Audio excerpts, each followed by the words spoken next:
We can't tell you how frustrating it was for us to upload our podcast when we first got started. The websites were clunky, we had data limits, and it was all so confusing. That is, until we found Zencastr. Zencastr is an online platform built for podcasters to not only upload their podcasts, track their listeners, connect their audience, and so much more. Zencastr plans have no upload or download limits, so your cost won't grow as you do. Embed their player that automatically updates to show the latest episode of your show. Zencastr lets you see your podcast downloads along with your traffic, website, and Google Analytics. Zencastr also supports multiple podcasts under one account. The best part is, if you already have a podcast on another platform, you can switch to Zencastr with a one-click importer, all free of charge. So what are you waiting for? Head over to howtomakeapodcast.co/Zencastr to start saving time and money with your podcast today.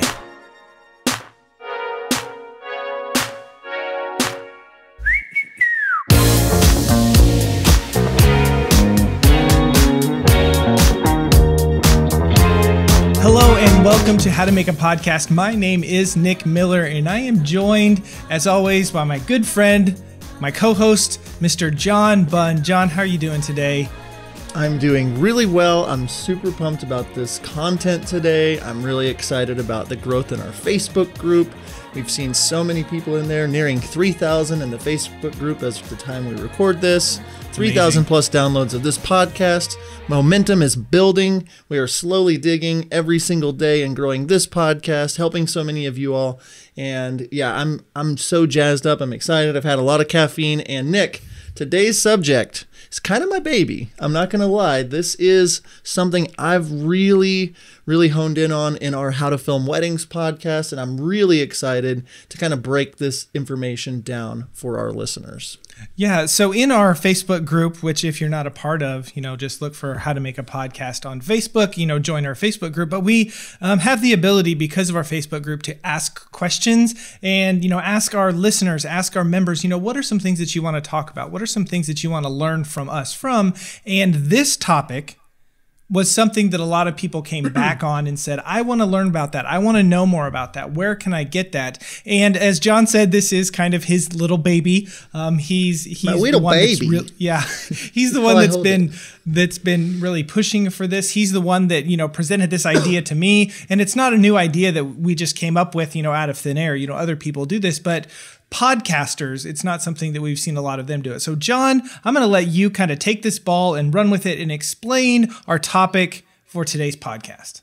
Yes, well, thanks for giving me the ball. I will run with it. The topic today is going to be press kits, and this is a kit that we put together to help us to show potential sponsors certain things, and we're going to get into all of those details. But before that, it really helps to kind of lay out what it's helped us to do. And so I want to break down just right now with sponsors as of recording for our How to Film Weddings podcast, kind of the monthly revenue that we're generating from 4 sponsors. Now, the month of July is just about over as we are recording this. We're just over 10,000 downloads for the month of July. It had dipped a little bit due to coronavirus, but now it's back up over 10,000 downloads with 4 episodes. It's been a really good month. But with that 10,000 download, that size of an audience, probably a few thousand people listening, we are now averaging almost $11,000 a month with our podcast sponsors. That's 4 sponsors, averaging from $1,500 a month to $3,333.33 a month. So pretty much averaging $2,500 a month.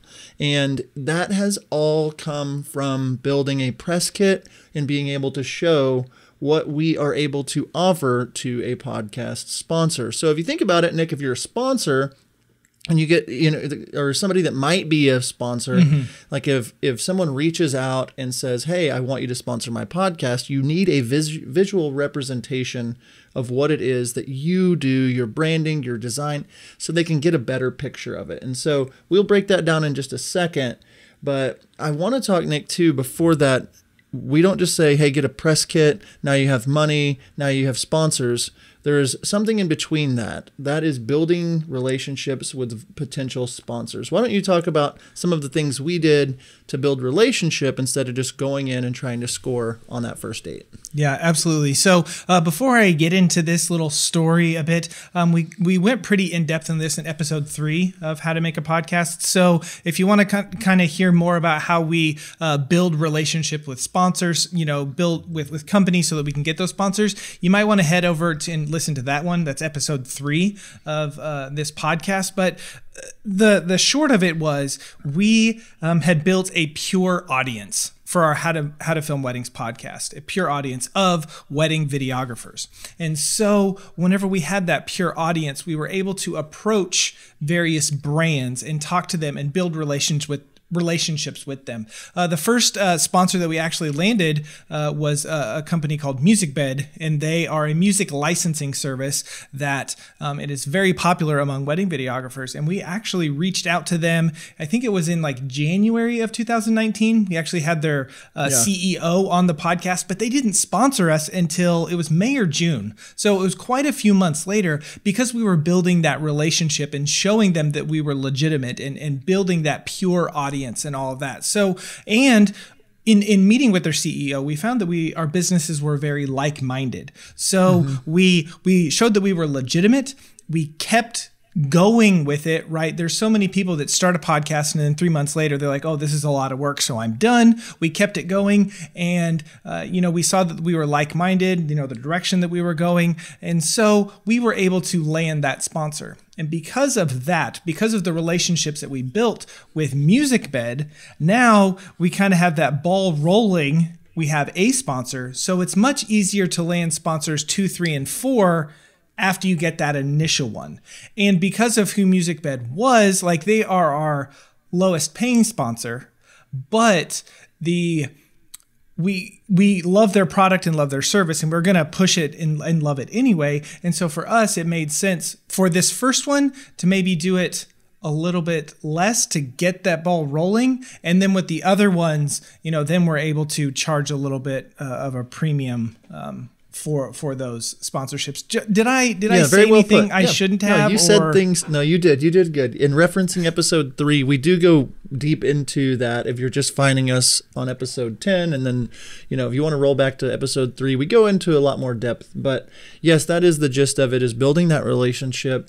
It takes time. A lot of us in 2020 are, this microwave method. We want it now. We want Amazon Prime, waiting for things and building them the slow and the right way.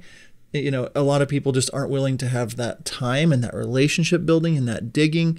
And so that's the first thing. Is so, we want to open that conversation up about press kits, but before just saying, hey, build a press kit, you have to be doing a lot of things at once, and so it's like, yes, we're making almost $11,000 a month with sponsors, which is life-changing and amazing, and we want you to make money with sponsors too. But if we weren't creating killer content first that was consistent to build a loyal following and then be able to then get sponsors to point towards those loyal followers, it wouldn't have worked for us. And so we couldn't have gotten that first sponsor on day one because we didn't have a loyal following. Correct. And so, but what happened is, Nick, I don't know if you remember, I actually sent a message to the marketing director at Musicbed, and I said, hey, would you guys be interested in marketing with us? And she was like, do you happen to have any type of information that I could see? And I didn't. And I was just like, oh, no, of course not. So I started doing research on press kits and different things like that. And I built our own, but the press kit for us was the difference maker. That was whenever we were able to show it off and show what we were doing and show our numbers at a glance, that is whenever people started saying yes to sponsoring us. So, Nick, the next question I would want to ask or want to talk about is, what is the purpose of a press kit? And so, honestly, what it really is, it should be almost like a 30 to 60 second pitch to show a potential advertiser your entire brand, the entire podcast, a visual representation of the entire podcast. And that is the purpose of a press kit, is not to necessarily, fluff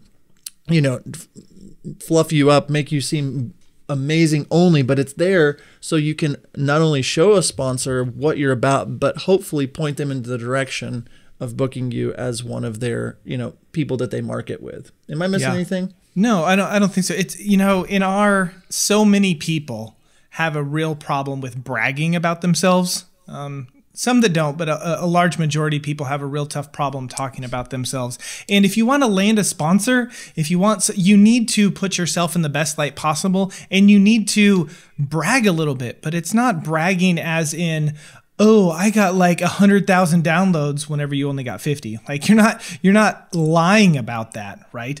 But you are showing the progress and showing the success that you have had as a podcast host so that a potential sponsor can see that. If you don't have numbers, if you don't have data to show them, it's going to be really hard for you to sell them on, that information. So, you need to brag about yourself a little bit, be confident in putting down your numbers and letting people know, hey, this is who I am. But yeah, it's an elevator pitch, if you want to think of it that way. A PDF, a visual representation so that they can get everything that you are about. It's podcast because it's an audio medium, right? And typically they're longer form audio. Most podcasts are anywhere from, 30 minutes to an hour and a half, something like that. And so it's kind of hard to gauge that with just audio, right? So you need some hard data, and that's what the press kit comes in, so that you can sit down and show a potential sponsor, here's all this stuff about our podcast, and that's the purpose of it, so that they can get on fire and excited about, your show and wanting to sponsor your show. And if you think about with our first relationship, Nick, with Musicbed, we talked to them, and building on that relationship, we asked if they had somebody that wanted to just be on our show. That's a great way to flatter and great way to, we just wanted them on the show because we really liked what they did. But we got to meet the CEO, we got to know them a little bit more, and when I asked the first time, would you guys be interested in marketing with us? I did end up sending them some stuff, but they said, not right now. We've got a couple things going on. It was the timing of the year. Their budget had already been spent. But we just kept kind of following up. And a few months after, after we had the CEO on our podcast, I reached back out again and I sent an updated press kit that showed the growth of what was happening. They had seen us consistently. We had been tagging them in posts. We had been pointing people towards them, all these kinds of things. And then one day, I had followed back up, and a couple weeks later, the marketing person from Musicbed was like, hey, actually, we want to talk to you guys about sponsorships. And so immediately I updated all of our numbers. I made sure we had everything ready. And that's when I started sending this press kit. And then within a couple of weeks, they had booked us. And so we talked, like I said, in episode 3 about just kind of what we offered them, how we were willing to do something, way better for them at the beginning because we were looking at a long-term relationship, and they are still our sponsors. And so they have now paid us, for almost a year and a half now. Yeah, little over a year. 15 months or so they've paid us. And we started out at $750 a month with them, and now they've doubled that to $1,500. Plus, we get a kickback every time somebody signs up for their service. So we're adding anywhere from $100 to $200 extra a month from that. And so, yeah, it's become this thing that's made us almost $20,000 this year because we've built that relationship. And now we have this really good relationship with them where if they need to promote something, or if they have something special going on. And that has really helped. And then, Nick, I did want to point before we talk about the actual press kit. You said something about building a relationship, and it stuck out to me. But what happened whenever we built that relationship and whenever we got that first sponsor is that made it really easy for us to show social proof and credibility to other sponsors.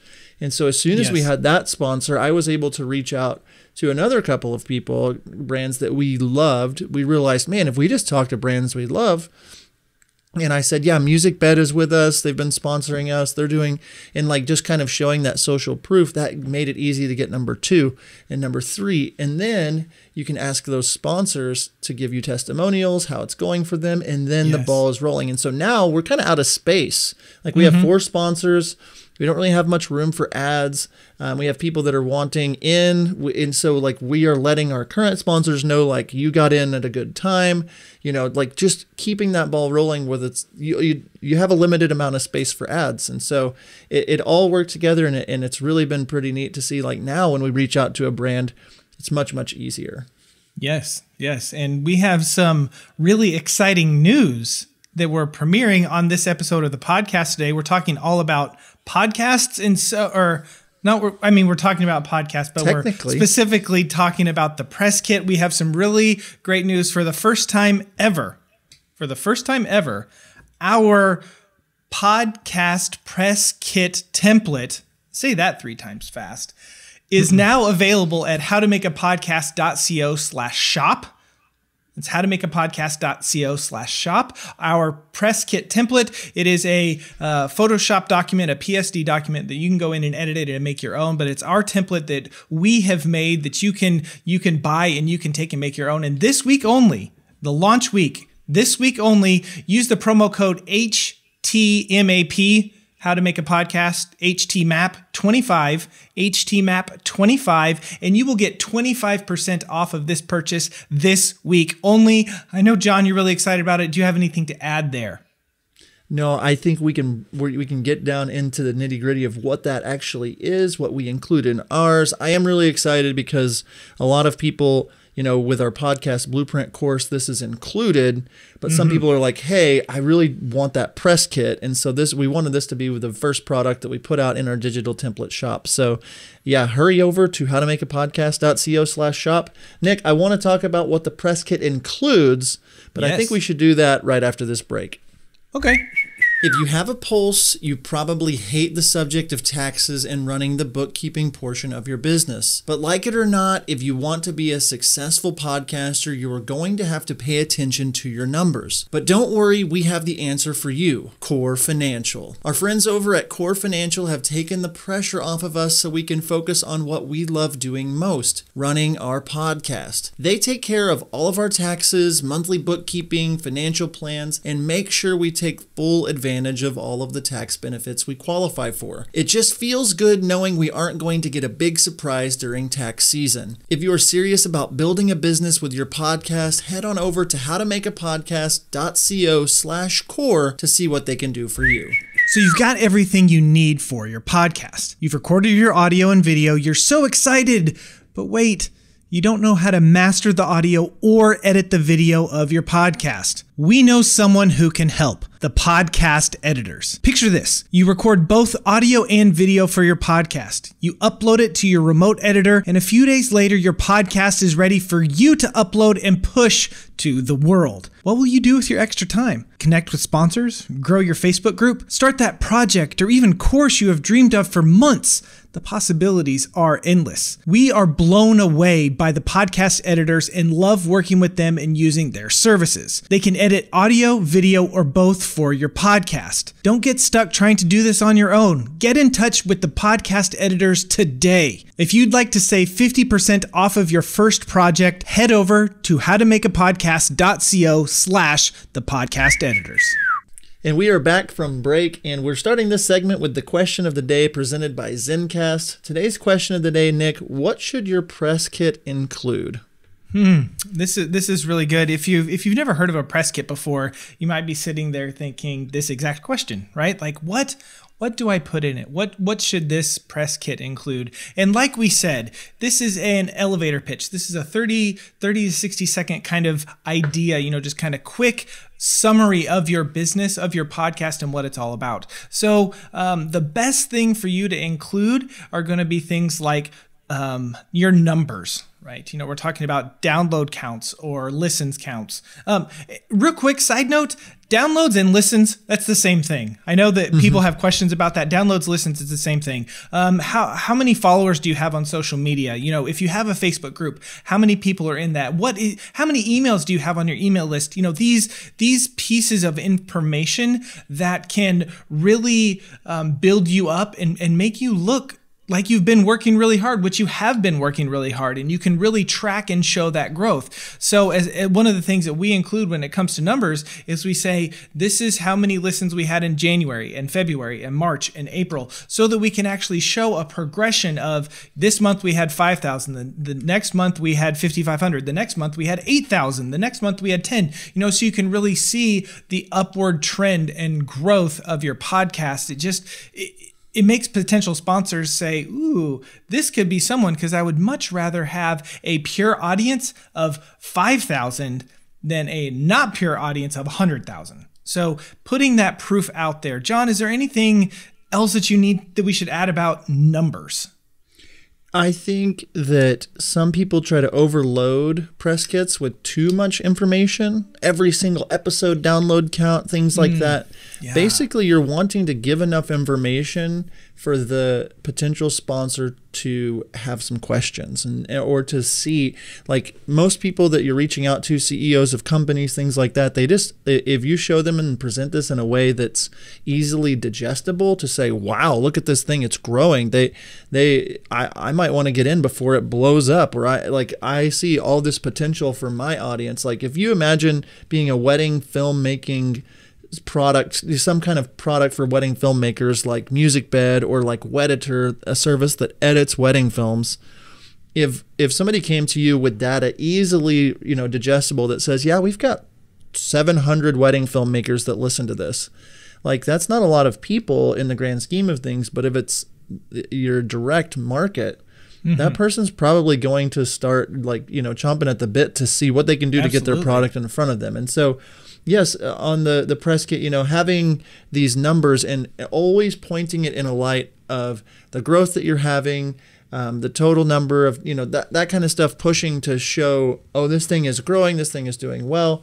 That's going to be huge for potential sponsors. So that's the only thing I would add from that. In the press kit itself too, the next thing, after you've presented data and showed it in a way that's as sexy as you can make data look, the social media followers, all that kind of stuff, you want to have testimonials in your press kit as well. And so if you're building a press kit on your own, or if you're downloading ours, we have spots in ours with, people that are either listening to our show and giving, testimonies, or other, like when we first started, we didn't have any other sponsors, so we couldn't do a sponsor testimonial. So we would throw in testimonials from our review page or from our Facebook page. I've listened to every episode. This has helped me so much. And just showing off, that credibility, that social proof. Because like Nick was saying earlier, you're not bragging on yourself, but like you have to understand that this is a very busy world. Yeah. And that people are too busy to, some people, it's like, why would they know anything about you? So you have to present yourself in the best light. And that's kind of what it comes down to. Like you could either just say, oh yeah, we have this podcast, or you could really present yourself in a way that brands you really well. And that is where the testimonials from listeners or other sponsors come in. And so in our press kit, there's a little easy spot for you to change out and get testimonial, or put a testimonial in. And we kind of sprinkle the testimonials throughout the whole press kit. And if you think about this, the press kit is like 12 pages long. There's a cover, and then there's an introduction to our podcast and who we are, and then starting to show some of the numbers, and then some testimonials. And so that is going to be, after that, some data and different things like that. But it's this progression for them to kind of walk through it and be like, oh, okay, this is a legitimate company. And so that's where that comes in. What else do you have to add? I don't have anything to add to what you just said. So cool. Good job. So the next thing after, testimonials, we talked about data, this is going to be why podcast advertisers are getting a good deal. This is just podcast data in general, not data about your podcast. So in ours, we have, showing how many people are listening to podcasts, the average income of people listening to podcasts, why podcasting is such a good deal. We have links that we send to them, like some of the links Gary Vaynerchuk has posted about, like if you're a smart advertiser, you're going to be advertising on niche podcasts, not in big TV media. And so like we're showing the trend of advertising dollars being poured into podcasts, and kind of alluding to this fact that if you're a business owner that focuses on a niche, you should be advertising with podcasts, and just showing some of this data where they're like, oh, wow, these guys have, it's all growing. Like the podcast is growing. You've got testimonials. Oh, a lot of people are marketing through podcasting. Like it tells this narrative of how important it is to be advertising through podcasts and how it would be almost a dumb idea for them not to be doing it. Yeah. It's so good. It's making them feel this sense of urgency and be like, why didn't I start, advertising with podcasts months ago? That sort of thing. Exactly. The next thing that we like to include is demographic information. And why does why does demographic information matter? For instance, one of our sponsors for both this podcast and our wedding podcast is Core Financial. And they are an accountant firm that, helps people with their taxes, and they help people in the United States. Like, they're licensed in the United States. They can help anyone in the United States. They cannot help people who are not in the United States. Thankfully, for both of our podcasts, we have known through demographics and everything, we were able to track that information. Most people, well over 85% of our listeners, are based in the United States. So for them, it makes sense for them to advertise with us. Now, if 85% of our listeners were, in Australia or in England or India or some other country in the world, it wouldn't make sense for Core to advertise with us because they are only able to reach and help 15% of our audience. So if you're asking, well, why does the demographic matter? That's why. Now, if it's something that you can order online that's kind of worldwide or, something like that, the demographic might not matter as much. But if it's a specific service-based product that you can only get in certain parts of the world, then that information is really helpful to potential advertisers. John, you have anything you want to add? Yeah. So laying it out in your press kit, showing that 68% of your listeners are male and 32% are female, and the average age is between 22 and 30 or 35, whatever it is. A lot of these podcasting platforms have like your download numbers and things like that. But that's why we really love our Facebook group, because it gives you a little bit more demographics saying, yes, oh, this many percent of your group is male. This is the majority of where they are located. These are the cities where they're located. And so the more data you have, the more knowledge you have, the more power you have. And so by showing off this in a digestible way, just something simple, quick, where they can understand by looking at the graphic, this just helps the potential podcast sponsor know if they're a good fit. And so you don't want to get a sponsor just because they're looking to throw money at a podcast. You want to get a sponsor that makes sense for your brand. And so the more you can clarify who you are, who your brand is, the more you're going to attract your ideal sponsor. And so that's what it is about the demographic information. And then next, Nick, in answering the question, what should your press kit include? This is the part I think a lot of people miss the mark on, this next one. And that is going to be presenting sponsorship packages. And we've laid it out very simply in our template. But basically what we've done is on this page inside the press kit, at the top, we kind of lay out line by line, a la carte, if you will, exactly what kinds of things we offer for advertisers. This might be a 30-second pre-roll ad, an ad that goes before the show, a 30-second mid-roll ad, a question of the day sponsorship, a shout out in social media, just anything that we can do to help promote them is something that we want to put on this list. A lot of people out there think, oh, well, if I'm going to have a sponsor, I can just run ads. That's about it. And that is not the case. And so the more that you can think of, we have a Facebook banner and the logos of the sponsors are in that banner, and we're going to do one podcast recording with a sponsor a quarter, or, those kinds of things. Really, you can show value. And next to each one of those lines, you can say, a podcast ad 30 seconds before an episode, and you can set this value, $100, $200, $500, whatever, we can get more into how to price that later, but ultimately you show these lines and you say, this is what all we can offer. And then underneath it, you have package options. And so we always try to do 3 packages, a small, medium, and large, a title sponsor, a regular sponsor, and then just like a quick sponsor, something that's just, they want to get their foot in the door. And we show what all, we build packages that might include commercial spots and a podcast episode and different things. And we put all those together. And at the bottom, we show a total value for all of those things. It's credited by the package or the a la carte items above, saying all these items are worth $3,000 a month. But when you bundle it together, you get it for $2,000 a month, or this much, and so what you're doing is you're building out packages that make it really easy for them to see, wow, I get extra value by building a package. Nick, I've talked a lot. You have talked a lot, but it's really good. This one, I think for many people is way more in the sales realm. And so you just need to think that way a little bit. So we line item everything out. The Facebook banner costs this much. A 30-second pre-roll spot costs this much. Just doing all those things, and then we bundle it all together.